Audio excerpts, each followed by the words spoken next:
सुप्रभात, नमस्कार। मैं सुधा सक्सेना। हम सब हमेशा से सुनते, समझते, पढ़ते आए हैं कि मन में इच्छाएं पैदा होती हैं, बुद्धि से काट छाँट होती है और इंद्रियां हमारा सारे कार्य को करती हैं या उन विचारों को कार्यान्वित करती हैं।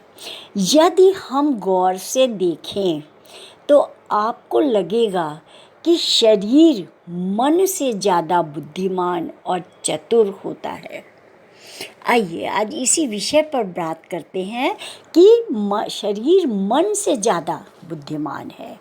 शरीर प्रकृति की देन है और सदैव हमने यह भी कहते सुना है कि प्रकृति की सुनो, समझो और प्रकृति का सहयोग करो। शरीर प्रकृति से बना है, इसीलिए वह मन से ज़्यादा सशक्त और ज़्यादा बुद्धिमान है। शरीर बुद्धिमान इसलिए भी है क्योंकि वह जानता है। शरीर न मालूम कितने रूपों में रहा है, उसने बड़ी बड़ी प्रज्ञा इकट्ठी कर ली है, उसके रोए रोए में प्रज्ञा छुपी हुई है। इसलिए हमें शरीर की सुननी अवश्य चाहिए। जब शरीर और मन में द्वंद्व हो तब शरीर की हमें सुननी चाहिए, क्योंकि मन तो समाज के द्वारा आरोपित है, शरीर प्रकृति से आया है। यदि हम मन की सुनेंगे और उसकी अति पर चले जाएंगे तो निश्चित रूप से हमारा शरीर अव्यवस्थित हो जाता है। और यदि शरीर की सुन ली, शरीर कहता है कि भोजन, यदि तुम भोजन कर रहे हो और शरीर कह रहा है कि भोजन मत करो, पेट भर गया है, किंतु मन कह रहा है कि नहीं खाओ क्योंकि चीज़ अच्छी लग रही है, उसमें आपकी रुचि है, तो आपने मन की सुनी और ज़्यादा खा लिया तो निश्चित रूप से पाचन क्रिया आपकी बिगड़ जाएगी और इस प्रकार से शरीर अव्यवस्थित हो जाएगा। जिस समय भोजन कर रहे होते हैं तो जब पेट भरने लगता है तो शरीर अपने आप कहता है ये अब रुक जाओ। आवाज़ कितनी भी धीमी हो बारंबार आती है और मन के हावी होने के कारण ही हम उसे सुन नहीं पाते हैं। तो यदि मन की सुनते हैं या मन की सुनेंगे तो हम गड्ढे में गिर जाएंगे।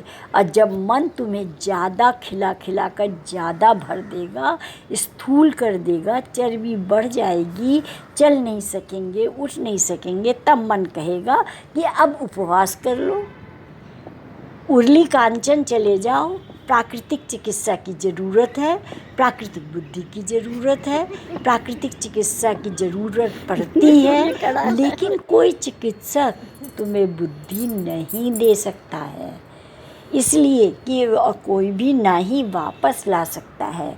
उपवास करा देगा, वाष्प स्नान करवा देगा, शरीर से वह पसीना बहवा देगा, भूखा मारेगा, कुछ दिन सताएगा, थोड़े बहुत दिन रास्ते पर लाएगा, लेकिन घर जब पहुँचेंगे हम तो फिर यदि हमने मन की सुनी तो फिर वही स्थिति हो जाती है।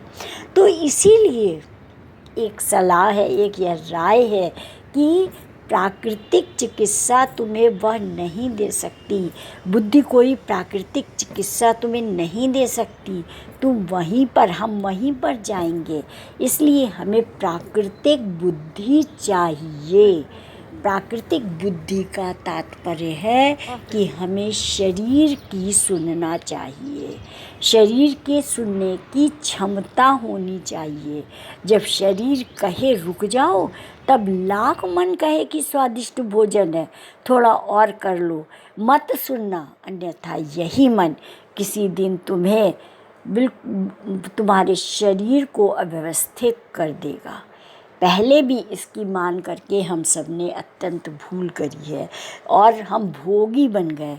अब फिर अगर उसकी मान के चले तो फिर हमारा जीवन अव्यवस्थित होगा। अतः हमें हर हाल में अपने शरीर की सुननी है। प्राकृतिक चिकित्सा यही है कि हम शरीर की सुने और शरीर को सहज बनाने के लिए, जीवन को सहज बनाने के लिए निरंतर प्रयत्नशील रहें। तो आज इतना ही। आप सब ने मेरे चैनल को लाइक और सब्सक्राइब किया, उसके लिए आपका अतिशय धन्यवाद। नमस्कार।